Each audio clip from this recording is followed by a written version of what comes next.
Hello viewers, আসসালামু আলাইকুম। আশা করি ভালো আছেন। আজকে আপনাদের মাঝে কোরিয়ান ভাষার উলসু ইসয় বা রিউলসু ইসয় এই ব্যাকরণটি নিয়ে আলোচনা করব।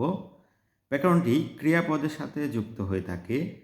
যদি ক্রিয়াপদের দা বাদ দিয়ে শেষ ব্যঞ্জনবর্ণের নিচে ভাতচিহ্ন থাকে তাহলে উলসু ইসয় হবে, আর যদি ভাতচিহ্ন না থাকে তাহলে রিউলসু ইসয় হবে।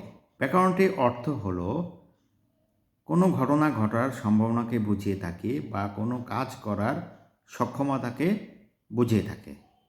আসুন দুটি ছোট্ট উদাহরণের মাধ্যমে ব্যাকরণটির অর্থ আরও পরিষ্কার করি।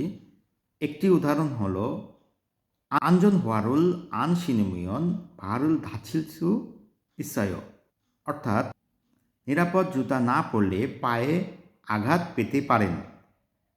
আসুন এখানে মূল ক্রিয়াপদ হলো ধাচ্ছিদা। ধাচ্ছিদা অর্থ ব্যথা পাওয়া।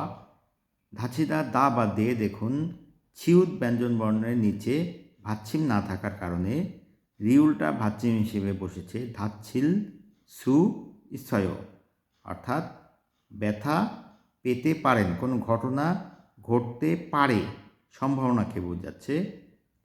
আসুন দ্বিতীয় উদাহরণে এই ব্যাকরণের দ্বিতীয় অর্থটি আরও পরিষ্কার করি। ছনন ছারুল উঞ্জন হালসু ইসয়, অর্থাৎ আমি গাড়ি চালাতে পারি।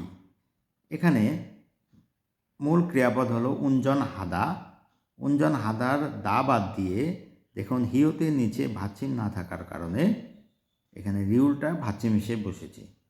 উঞ্জন হালসু ইসয়, আমি গাড়ি চালাতে পারি। এখানে আমার সক্ষমতাকে বুঝিয়েছে। থ্যাংক ইউ ভিউয়ার্স, আসসালামু আলাইকুম।